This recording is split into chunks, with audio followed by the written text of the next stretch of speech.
Hey, I don't need you grooming me.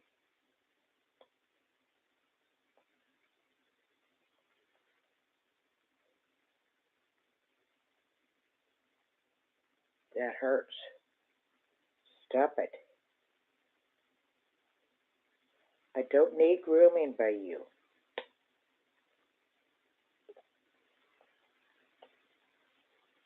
I really don't. You silly boy.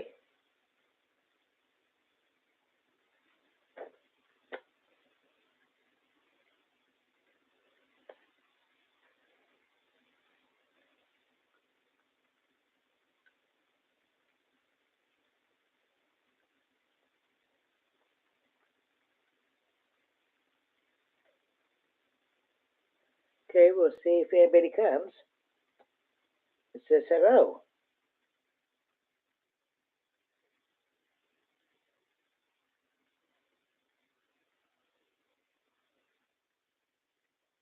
I may choose a late time. You think? Think we should do this tomorrow? Huh?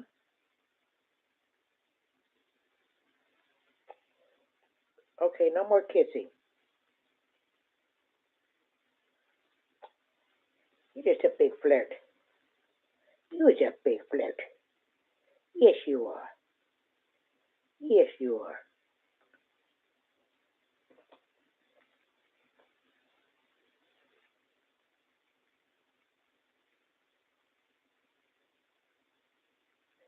Hello. Somebody's here.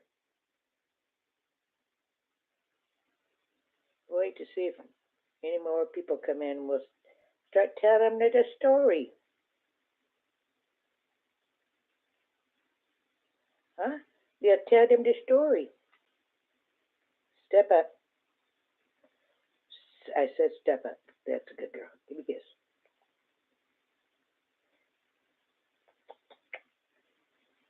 Okay, that's enough. That's enough. You silly boy. Hi, Linda. Hey, I said stop. How you doing?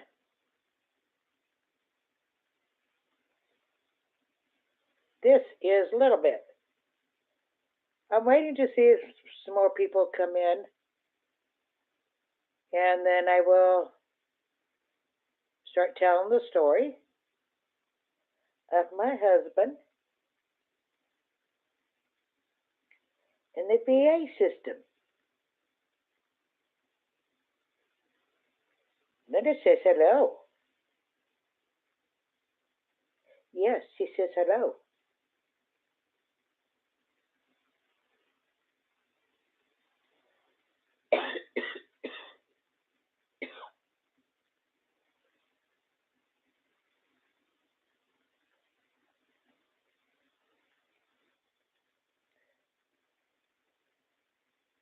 Okay, you go over. Oh, sorry. Step up. You go over here.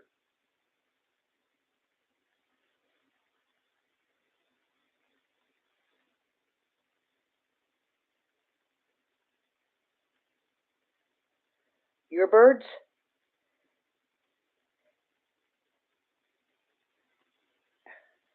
Okay, it's not time to fight the finger.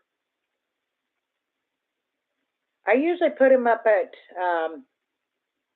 to sleep at 8, but since I was going live, I thought my sons might like to see him.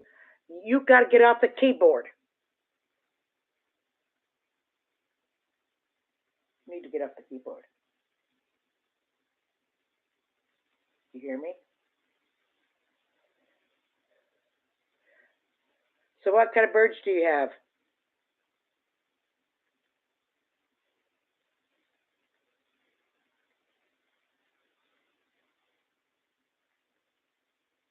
Hey. Ah, I did have two, but it didn't work out because of this guy right there. What let her eat? I woke up around 5 o'clock in the morning. They're both at the bottom of the cage with their feathers out, ready and fighting, and that's what woke me up was their fight. I separated them. I ended up putting him in a carrier for the rest of the night. Then I thought, well, what do you got in your mouth? This is not a toy. No toy. No. Just a minute. Give me that back. That's nasty. You can't have that.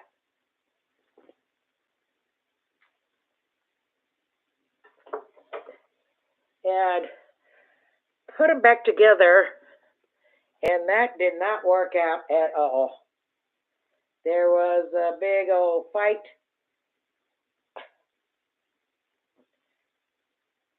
and I says, okay, keep them separate. But they, when they were out, they would fight. You know what? You're getting me aggravated. You just being a bad boy. Why are you being a bad boy? Give me that. I'm gonna put you up. You want to go up? Thank you.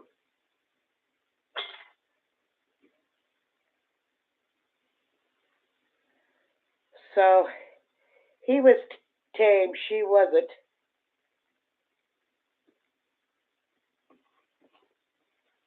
What? You coming over here to tell me you're sorry? Huh? So give me a kiss.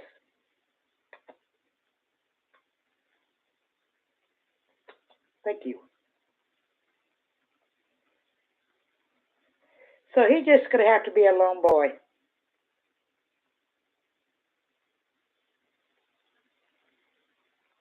That's all. But I'm not going through teal after teal trying to find one that you'll get along with. It not happening.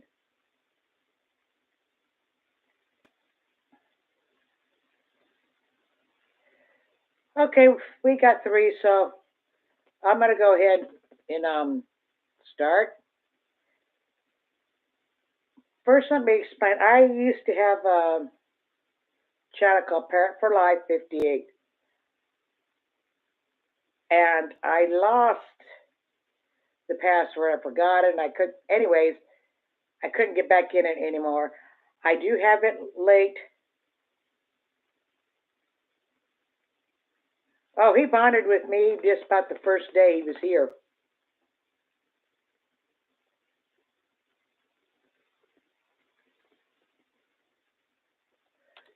You know what? You gotta go.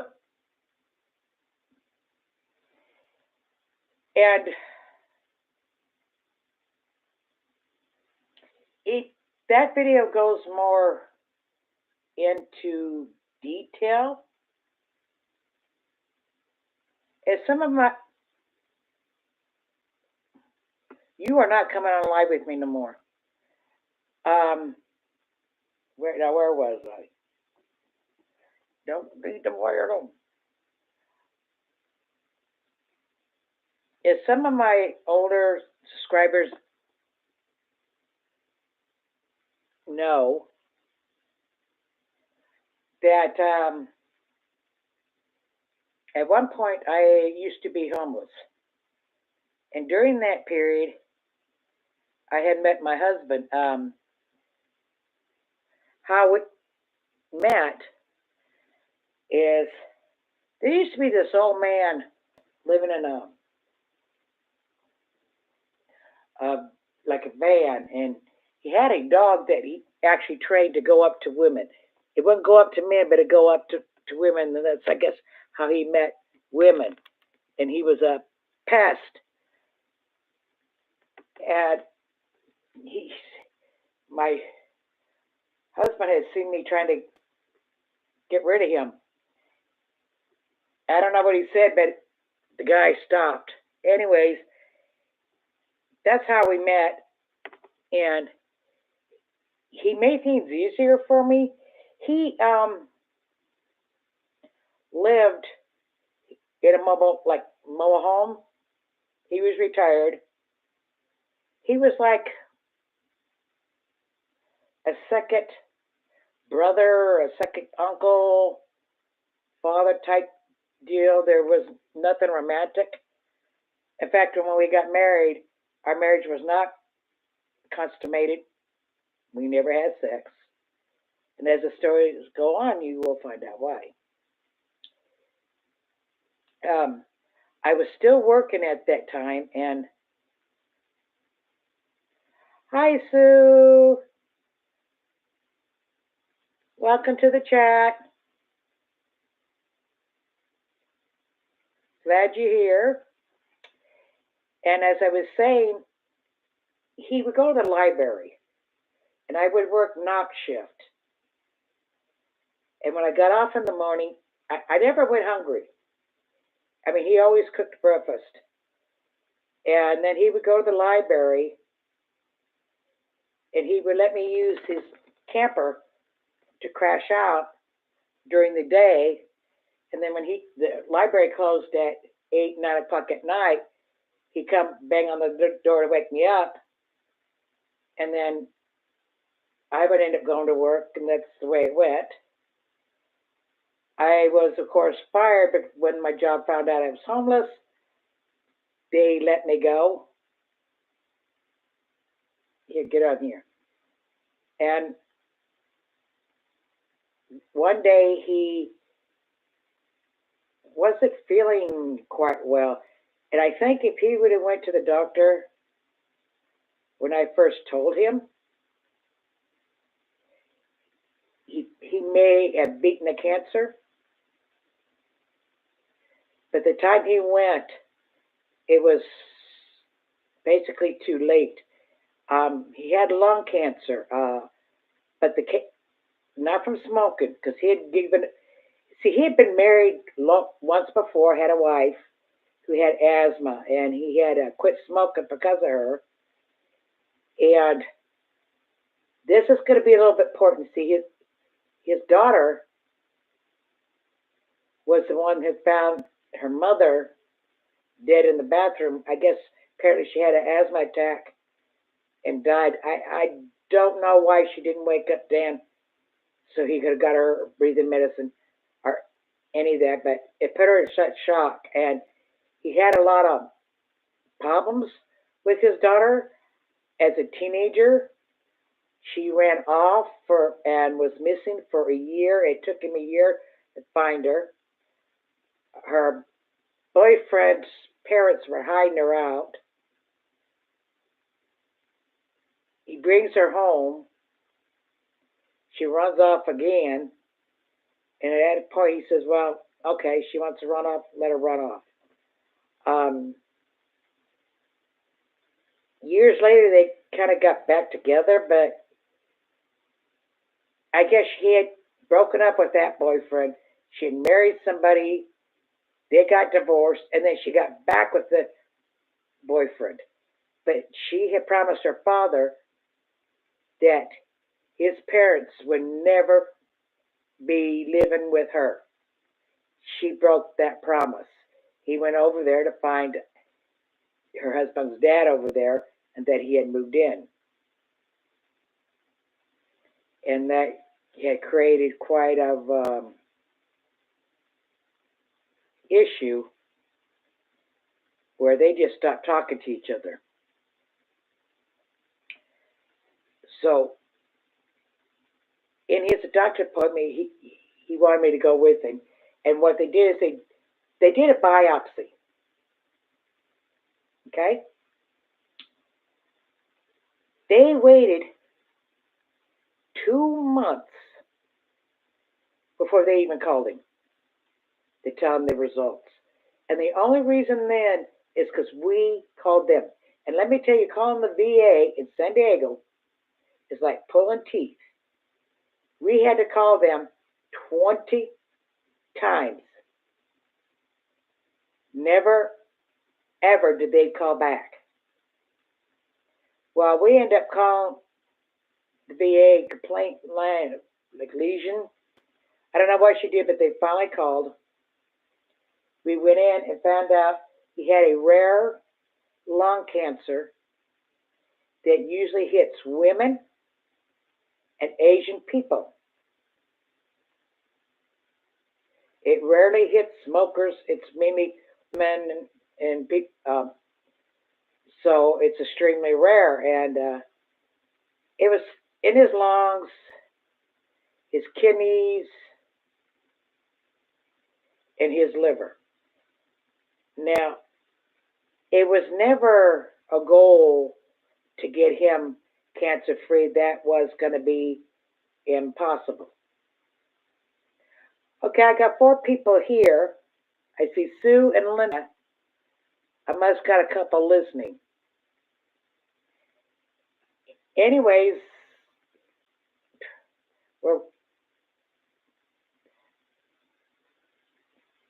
the goal was to prolong his life. And here's where the issues started coming. I'm giving you kind of abbreviated. Like I said, that channel I used to have, it is listed below, goes into more detail. It was just a real big issue.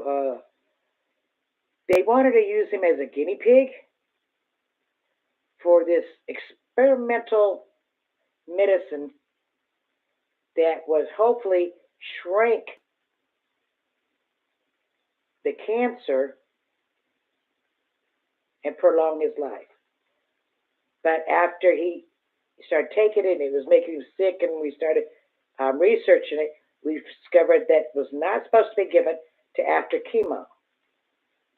Okay, he goes back to the appointment, and VA's problem is, at least in San Diego, they only have cancer clinics like twice a week for 4 hours, right? But he gets in, and he tells them, I do not want this. I want the chemo that you first discussed with me. Now, up to this point, I would sit there, because I'm just his friend at this point. I wasn't saying anything, but she sat there and told him, well, no, you are going to do that treatment, or I won't treat you. That's when I blew. I says, so you're willing to commit abandonment? She doesn't commit. He says, yeah, it's called abandonment. You want to give him up as a patient? You better find him another doctor. Otherwise, it's abandonment because you've already started treating him. I says, look, I'm a CNA. You're told that from CNA all the way up. You start care, you got to do it. You can't just abandon them. If you don't want to treat him. And I said, secondly, he has the right to decide what treatment he wants.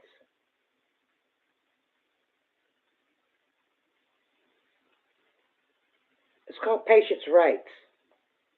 Well, the doctor, she gets mad. She storms out. Because she goes, oh, you're going to do that treatment or I'm not going to treat you. And I just blew a gasket, and the big mucho whatever came in there, and me and her went to fight. I should have not have given in. But she says, okay, maybe we gave him too strong a dosage. Let's give him a smaller dose, less, and try it for a week. If it to this day, and if it doesn't work, we'll put him on chemo. They were just wanting to use him as a guinea pig. I said no. He ended up in pain one night, so I had rushed to. You can't, because he's a VA patient. You can't just take him to any hospital. I had to drive him San Diego all the way up to La Jolla. He decided to give me morphine. Now this is the real big issue. This doctor was full aware that he was on full measures. He was not on palliative care. He he was full. He Number one, he did not tell us that morphine could make the liver fail. Yeah, my late husband didn't die from cancer. He died from liver failure. They did not tell us that the morphine could turn him senile. I literally took in an alert man, came out with a confusion. But prior to that, because I kind of skipped over a part. We started talking, and he knew there came a time where he could not make his decisions, and with him and his daughter on the out, that left a problem. So what we did, and it turned out to be the cheaper way than hire an attorney and get it paperwork done there, because he was afraid the daughter would try to fight that, was for us to get legally married. But I mean, we went, said, I do. We had dinner. I took him back to the camper, had to put him to bed. He was 24-hour care. Yeah, and they gave him that morphine. They didn't tell us that it could cause confusion. They didn't tell us it could make the already fragile liver fail. That might not have been an issue if he was on palliative care, it hospice. It wouldn't have mattered what it would do to the liver. It would be, well, let's make him more comfortable. That wasn't the goal. He was full. Okay. I get him back. I give him another pill at 11 o'clock, which the doctor said I could. It turned him senile. He was completely senile. Everybody kept telling me, put him in a nursing home, put him in a nursing home. I says, I'm not doing that. I promised him I wouldn't. And I'm not going to. I wouldn't put my worst enemy in a nursing home. The VA, we had a difficult time with them. They did so much wrong, it's unbelievable.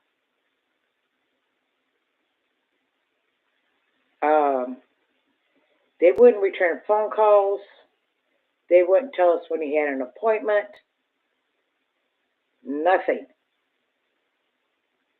When I took him in, appointment was done, I'd take him out in the waiting room and wait until they had the appointment because they would never notify us. When he had the biopsy, they knew I was waiting. How I found out the surgery was over and that he was in recovery was from my husband himself. I'm waiting in the waiting room where they told me to wait. I'm constantly going up there. Hey, is he out of surgery? Is he out of surgery? No, we'll let you know. We'll let you know. You let you know. We'll let you know. But yeah, I get a call from my husband on his cell phone saying, I'm in recovery. So I went up. I said, you told me my husband was still in surgery. Well, yeah. No, he's not. He's in recovery because he's the one that just called me.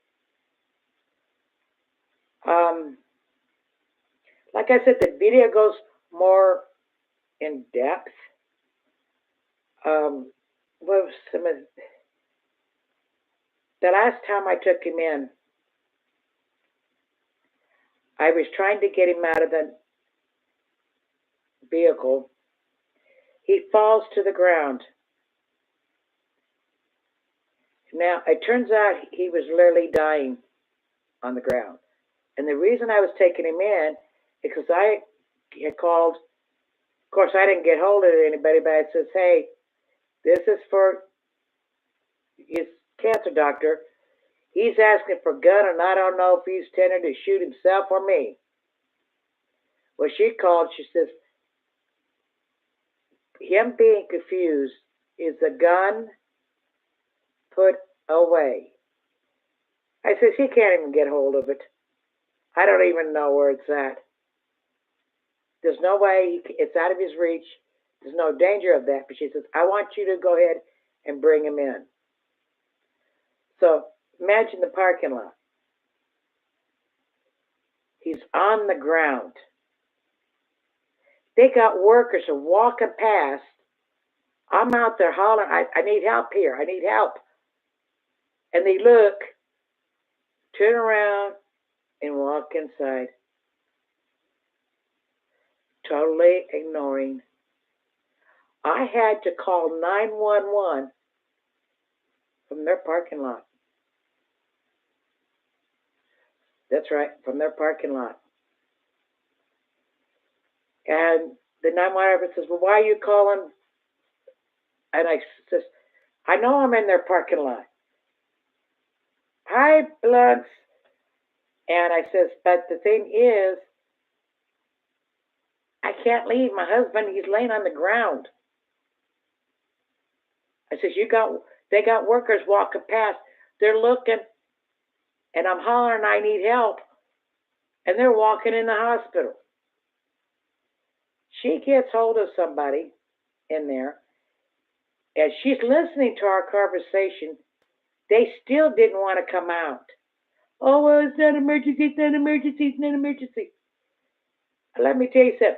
That 911 operator went off. She says, I don't think, now this is a 911 operator, right? Telling them, I don't think she would be calling 911 from your parking lot unless it was an emergency and you need to get your ass out there. That is the only reason the VA hospital sent workers out there to get him and bring him into the emergency room. Where lo and behold, if it isn't the same doctor who gave him that morphine, who didn't tell it, and he says, well, I made a mistake by giving him that morphine because of his stuff that he's on, it could cause his liver to fail, and this is what's happening. I blew up. I cussed that doctor from one end to the other. And my poor husband is laying there saying,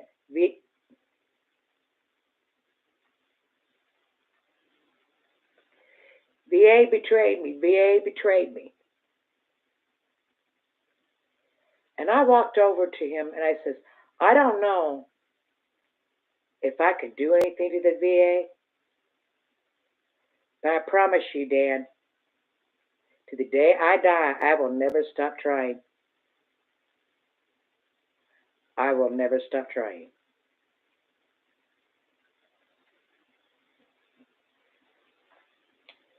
They admitted him. Now, a tuberous ulcer is basically a breakage down of the skin. There is no excuse for it. You got punch in my hair. Nursing homes get fined for that. They weren't turning him. Hi, Nana. And I put a gasket over that, and they go, well, what do you want? I says, how about turning him every 2 hours? You have heard of that? I mean, how'd you get a nursing degree? If you don't know, you got to turn the patient every 2 freaking hours. I had to watch him like a hawk. I would literally go there in the morning, and I would take the last bus at night.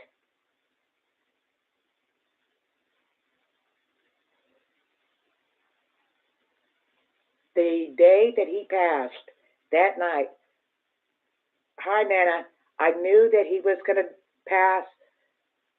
I recognized the signs. And they had aide there as a watch guy. He was trying to come. Anyways, the thing is, he did get kind of reunited with his daughter because during that time, I said, Dan, I said, I know I promised you I wouldn't call your daughter to let her know what was, that you had cancer, what was going on. But when you die, I got to tell her. And what do I say to her when she says to me, why didn't you tell me while he was still alive? I says, do you realize what position you put me in? I will not go against your wishes. But in that emergency room, I says, can we now call your daughter? He goes, yeah. But when I left that night after they admitted him, I get a phone call. It's his daughter. I'm driving. I says, oh, wait a minute. Let me pull over. She says, does he want me to say? I said, yes. Yeah, come. So she did come the next day, and I wanted to leave him alone. I mean, they had this out. They had talked in months, and I went to. She goes, no, don't leave me alone. So I didn't, and I was glad she came because they were able to make a.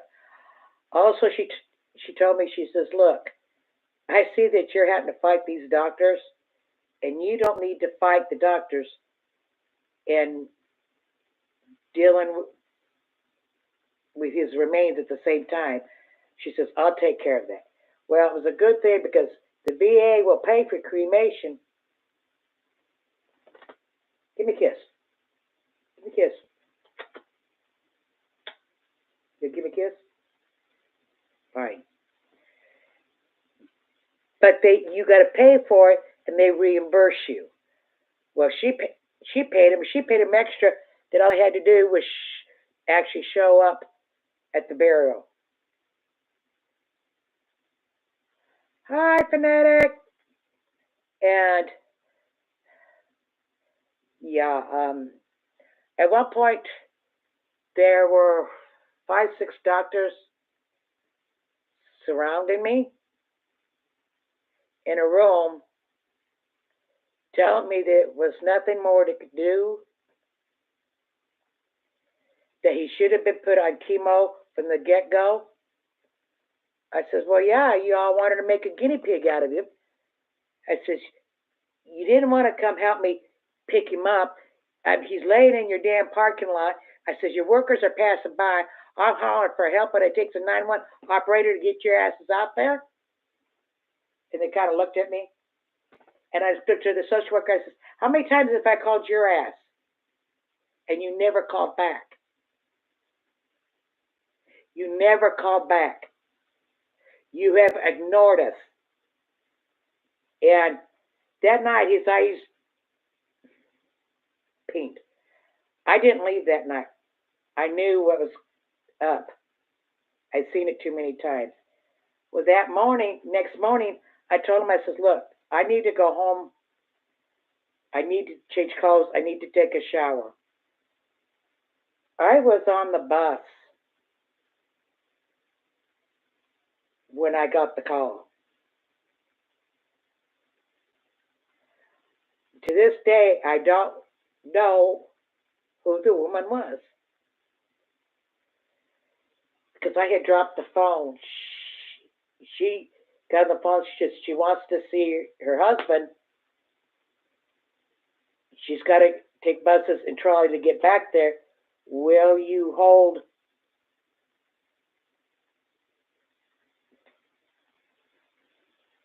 the body? I went back.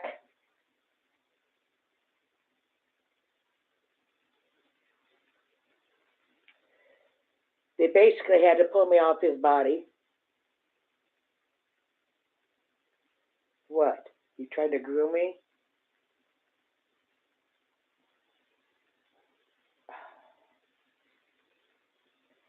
And they thought I was going to be passive, little widow. But I had a promise, Tim. The first thing I did, mind you, this is about 10 years ago.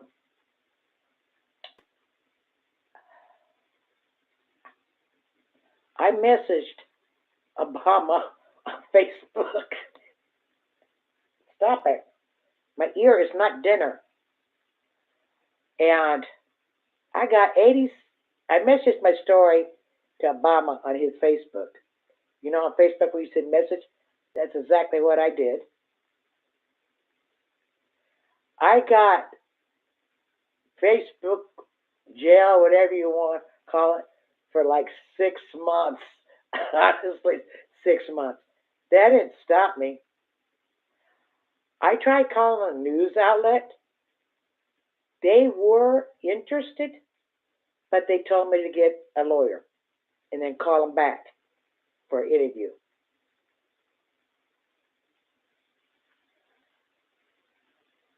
Hey, one pictures. Well, hey, how are you? Um, that's when I really got the shock. It seems a lot of lawyers seem to be afraid of the VA. And the one lawyer who was interested in the case, because my husband wasn't 25 years old with a wife and kids, he lost interest. It appears that once you're over a certain age, over 50 years old, it's okay for the VA to cause you to die. Because my husband didn't die from the cancer he had, he died from liver failure. Because that doctor decided to give him morphine that he knew that could make his liver full fail. He knew that. That emergency room doctor admitted he knew it. He admitted to me he knew it. He admitted he knew it could do it. And I says, why'd you do it when he wasn't palliative care? I wanted to hit him so bad. When that didn't work, I called the White House. I told him my story, and he says, this is the number you need to call, lady. So I called it, and they told me that they received so many complaints about the VA that they literally have to pick and choose. He says, lady, after what you just told me, that they left your husband laying on their parking lot and went and walked past you when you were hollering out for help. He says, no, yours we're going to investigate. I says, well, you can talk to 911. They could verify that they had to yell at them to get them to come out. Well, let me tell you something. It's been 11 years. They still remember me. at Stand Down. Now, Stand Down is was actually started by a homeless veteran, and it's a real big thing, and it's usually held at this high school. And they've got these tents and where they could stay for a week or three, was it 3 or 4 days? And they have entertainment, concerts for them, different resources, what have you. And it's really fun. You know, there's a woman, she's got one arm that does a concert. There's, and these people are doing concerts free, right? Well, there was a congressman there.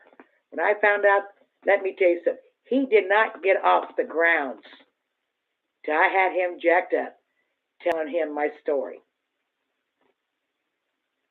He took my name. Later, when I got with my boyfriend I just broke up with, he came home. We got in an argument because he wanted to do VA. I says, why? I says, you know what they did to my husband. Well, he goes and he comes back and he says, you must have made an impression. I says, why? He says, well, I mentioned your name and what happened. And he says, they got this shocked look on their face. And I overheard one of them say, hey, you remember that woman whose husband died? I've heard that. What? That's her new boyfriend. He told me they were on him. What can we do for you? Anything we can do for you? When my friend Cookie husband got cancer, and she went there, I did not want to go to that hospital. It has nothing but really bad memories, but she's blind. She's wanted to go with her husband, so I go there. Lord and behold, if I don't run into some people that I filed complaints on. One was a social worker. I looked at her and I said, you probably don't remember me. She says, oh, we remember you. I says, yeah, I bet you do, lady. And when we went to leave, get in the car, Lord and behold, who did we see? But that stupid emergency room doctors of theirs out there talking on his phone. I says, yeah, asshole, it's me. And to this day, I don't. If I go someplace and there's a congressman there, honey, believe me, they ain't getting nowhere. Because like I told my late husband, I said, I don't know. Stop eating my ear. Stop it. Do you hear me? Thank you. Do anything? But I promise you, I will never stop trying. My ear does not need grooming.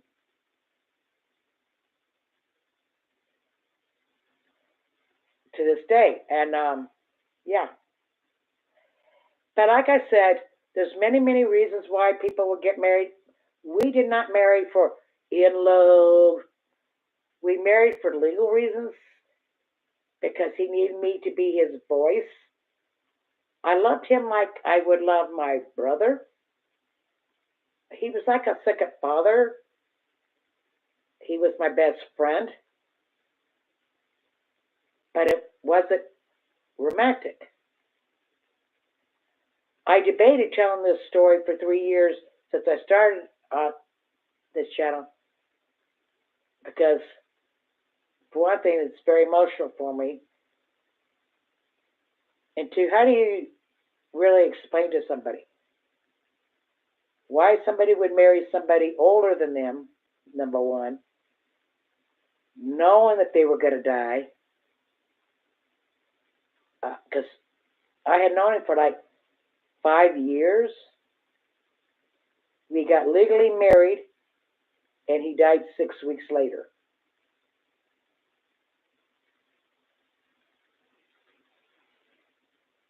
And anyways, that is my story. I will be back next Sunday, but I think it's probably going to be at 10. I don't think 11 o'clock's um, a good time. I'm still playing around with lives. I kind of chose late because then I'm not competing against some of the bigger channels, what have you. So if you're not subscribed, hit the subscribe button. If you are, please go back to my last video. I only got 7 people entering my giveaway. That does not make me happy. Go enter my giveaway.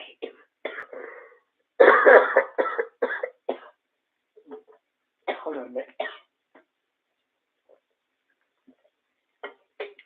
So happy diamond painting, and I will catch you all later. Bye-bye.